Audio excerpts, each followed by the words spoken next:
Sunday the 25th, I think day 49 of eating a low histamine carnivore style of diet to heal my body, because my body's got a lot of issues. If you're new to my channel, my highest weight was 434.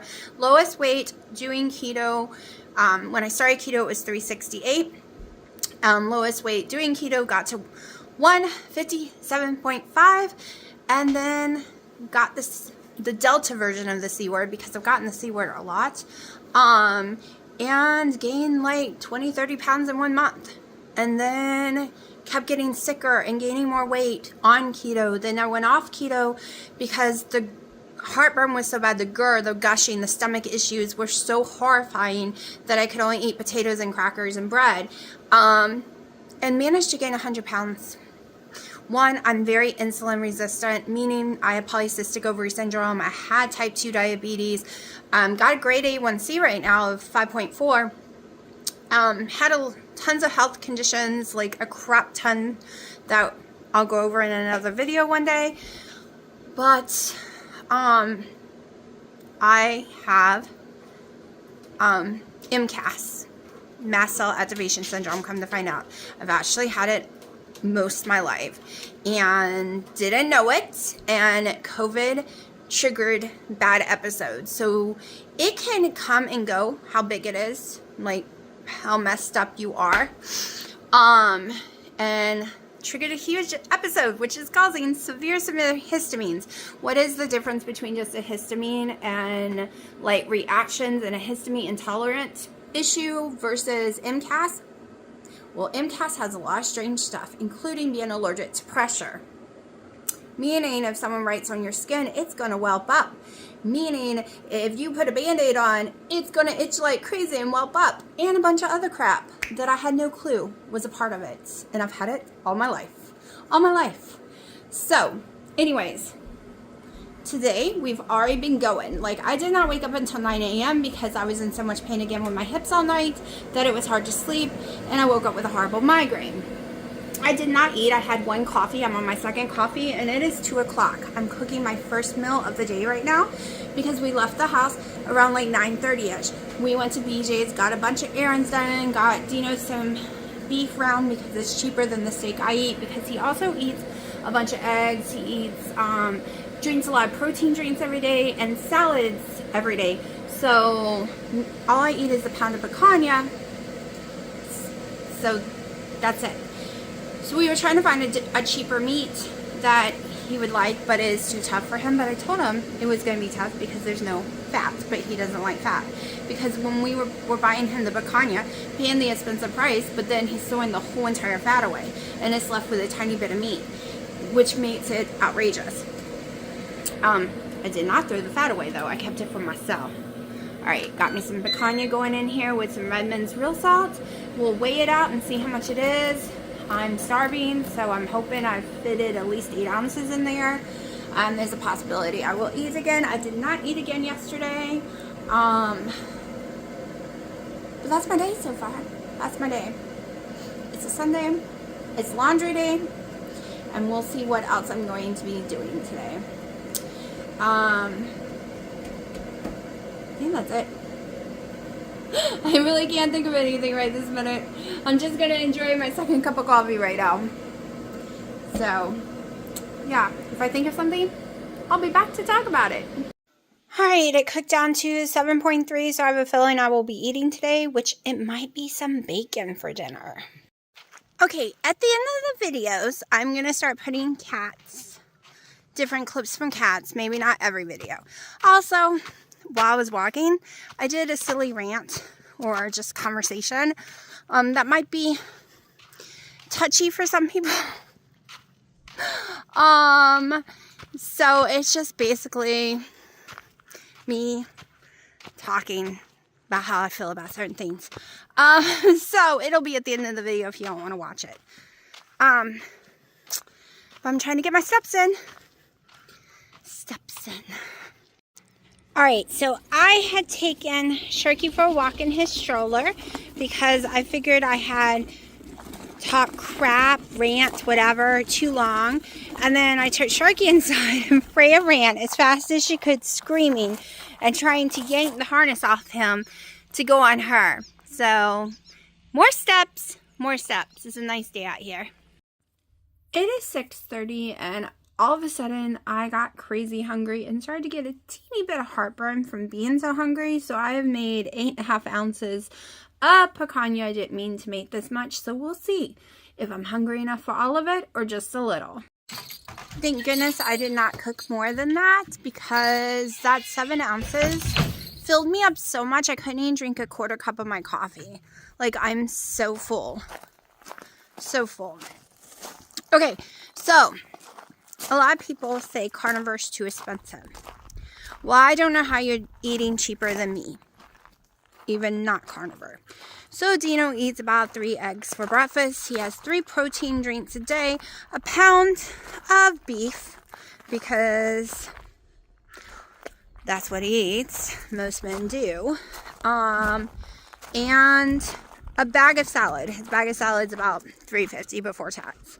So that equals about $20 a day. He spends about $600 to $700 a month on groceries. And that's without counting any of his snacks or anything like that. Okay? And this seems to be normal. My parents are spending way more than that on food. Because he doesn't like chicken. He does not eat ground beef. So I am spending under $300 a month eating my picanha every single day. Yep, and if I go to eating a half a pound of bacon or even a pound of bacon a day and half a pound of picanha, my budget just dropped drastically, because I can get a pound of bacon for $3. Aldi's have had my low sodium bacon for $3 a pound for a very long time. It is not changing, and when it does, it goes to $3.48. So carnivore to me is cheaper because I am so full and I'm not eating the lettuce and everything, or any of the snacks, any of the carbs. I have no cravings. I am completely full. Like, I can't even sit and eat a pound of meat at a time. Like he just did, but his pound of meat, when he doesn't do picanha, like today it was $4.50 a pound, which is cheaper than McDonald's, right? Seriously, last night I went to McDonald's, got my daughter a quarter pounder meal, double quarter pounder meal, my dad a quarter pounder, my daughter a shamrock milkshake, and my mom a little burger. That was $27. $27, and I can tell you that was not even half a pound of beef when you weigh it. Okay? The world is expensive. I would like to know, how is the world supposed to eat healthy? Like, I'm using all my extra money and points to buy the meats, because right now most families can't afford anything other than ramen noodles, pastas, potatoes. Even deli meat has gone through the friggin' roof. I mean, bologna. Bologna's the shittiest meat y'all can buy. Like, it tastes delicious, but it's crap made, right? It's leftover parts. And why are you going to tell me the bologna, the German bologna that I never paid more than $1.98 for, now is $8.99 a pound? Yeah, so how's families making it? Like, my house is paid off. I have no house payment. I have my insurance, and my property tax is every January. It's about, I don't know, $1,200 to $1,400, somewhere around there, depending on the taxes and all that crap. So that's every January 1st. I save all year and I pay it, right? Okay.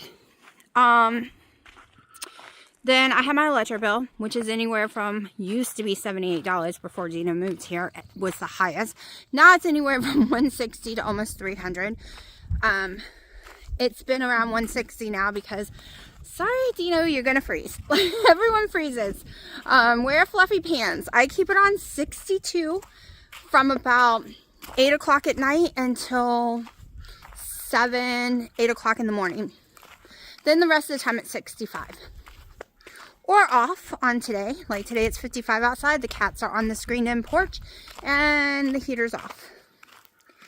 Because I do not like paying $300 on an electric bill. Because that's what it was for December. I was like, nope, we're adjusting this, we're adjusting this, we're adjusting this. We have clothes. We have fluffy pajamas. We have jackets. We have blankets. Right? So, yeah. And then I just have, like, the water is always $34 a month. It never changes. Even when I garden, because you pay a base price. And I've never used more water, even with the garden, than the base price. Okay? And then my phone bill is the expensive part, the $100 a month, or $150 because I have my internet with it. And then gas. And co-payments for like medicine and medical doctor visits. But that's how I can survive.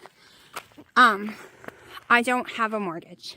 That's why in my 30s and stuff, I saved every penny I could get a hold of and bought a trailer.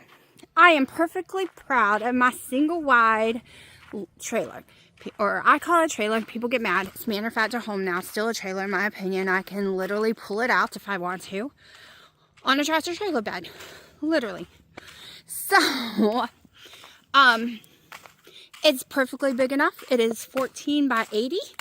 And my friggin' front porch is a 10 by 40. My back porch is huge. And it's paid off. It drives me crazy when people like tease you because you live in a trailer. No. I'm smarter. I'm smarter because I don't want to be house poor, right?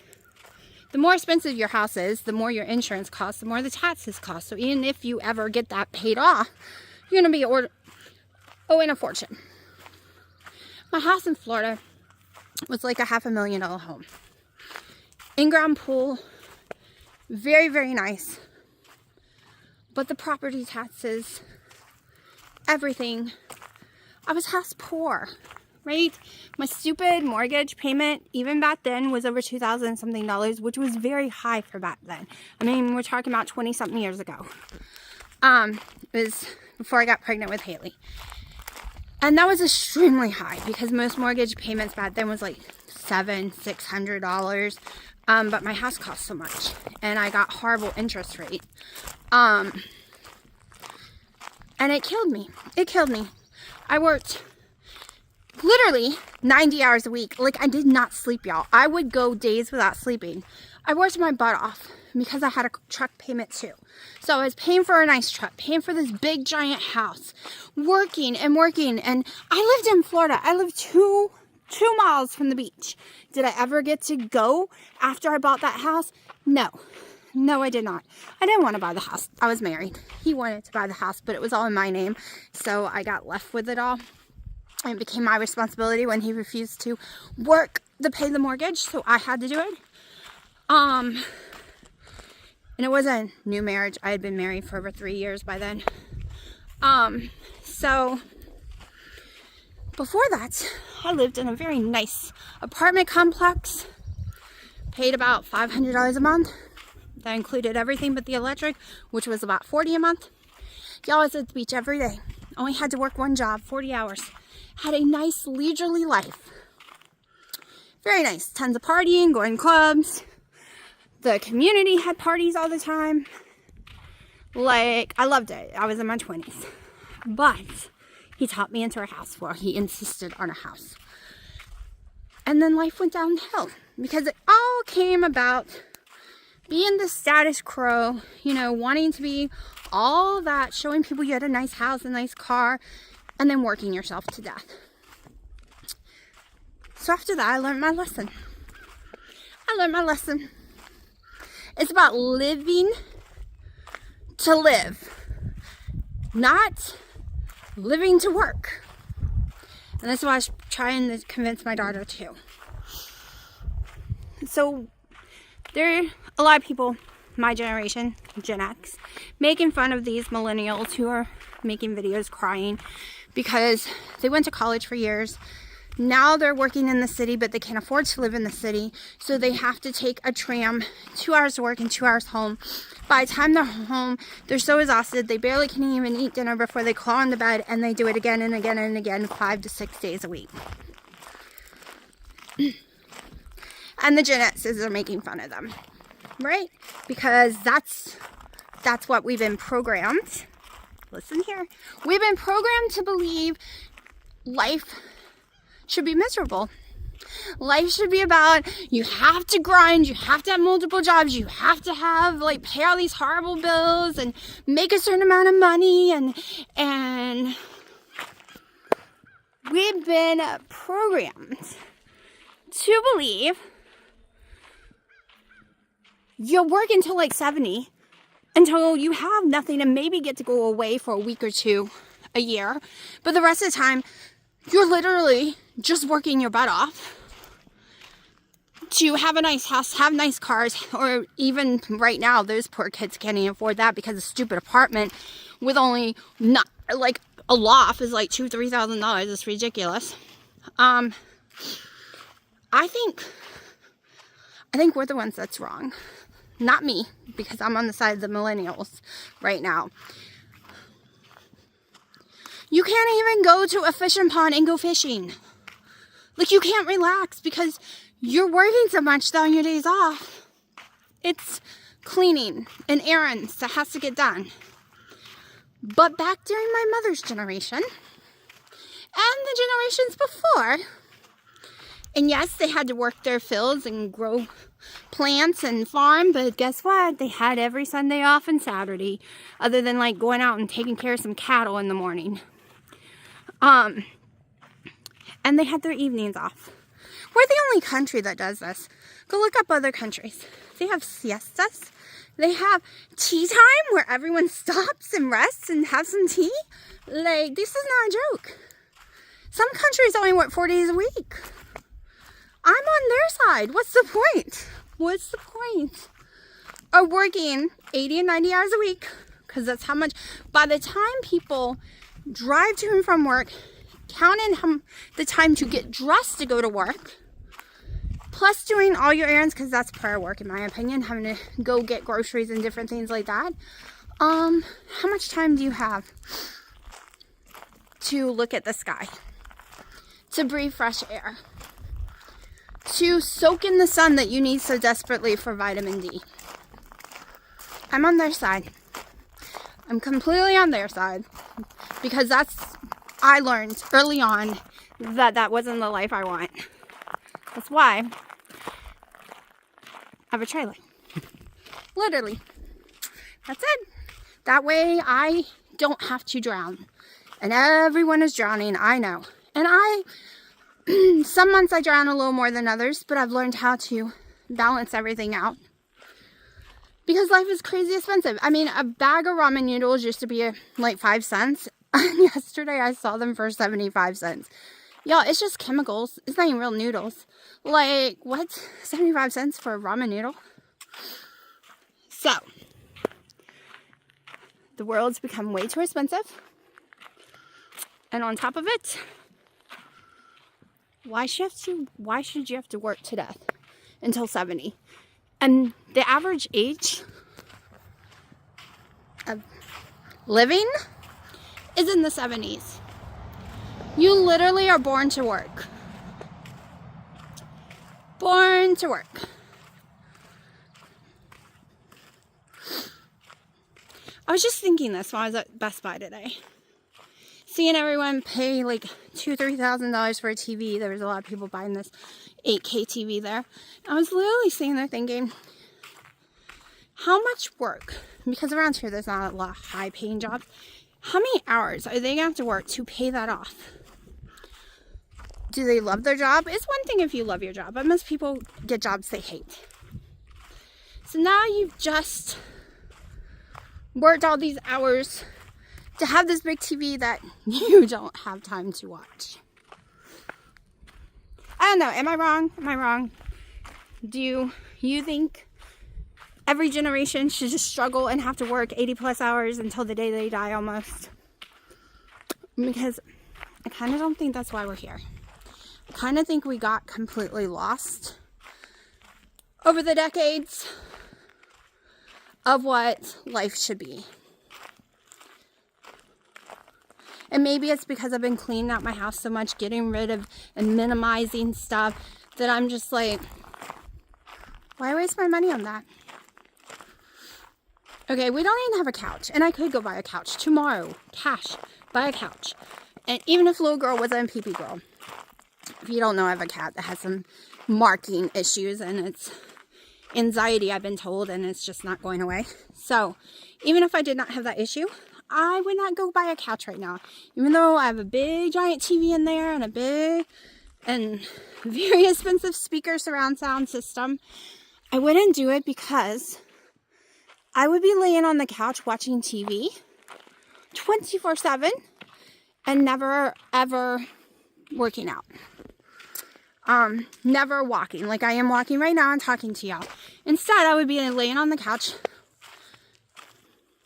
watching TV all the time. I'm trying to learn that. I think it's just because I was watching Dr. Berry and the ancestral stuff, how you need to ground yourself and get that morning sun on you. Trying to learn that there's more to life than all this technology and all this filling your mind, that we should be out doing things instead of just sitting and watching or reading, because I'm really bad about reading because I love researching. So yeah, I'm going to be working on my garden. This is my getting back to nature. I started it last summer. Built a whole bunch of boxes this fall. We got to level out the ground. We're going to be bringing in the compost in the next 2 weeks or so. So I have to get all this ready, all lined up. And this is going to be my grounding. Okay, I'm not eating the vegetables right now, obviously, but when I do go to try tomatoes or bell peppers again, they will be from my garden, so they will be 100% fresh. I will know what's been put in them. I will know what I have heirloom. I have 10-year-old heirloom seeds, because if you do not know, if you read the back of the seeds, a lot of them say GMO now. Yep, tried to go buy some yesterday and I couldn't. So, baby, it's not big enough for her because I have a bigger one. Baby, won't get you. Willow, does Daddy take you walk? Well, Daddy gonna take you walk. But I hope that's big enough for you. Looks like it's not on her. Okay. But I'm getting my steps up out while I am running my mouth to y'all. I'll probably put this at the end of the video, not to piss people off in case they don't want to hear it. But, yeah. And look at this kale, y'all. We've used this just as a plant. Can y'all see that? Let me turn y'all around. Is eating it. No one liked to eat it. But it's so pretty. We're going to plant some this year as bushes. Like, this is still from last year. Like, this past summer. It did not freeze or anything. But I have to move this box way back there. So I got to figure out how to move the box without hurting it. I think I'm going to leave it just in the ground there, though.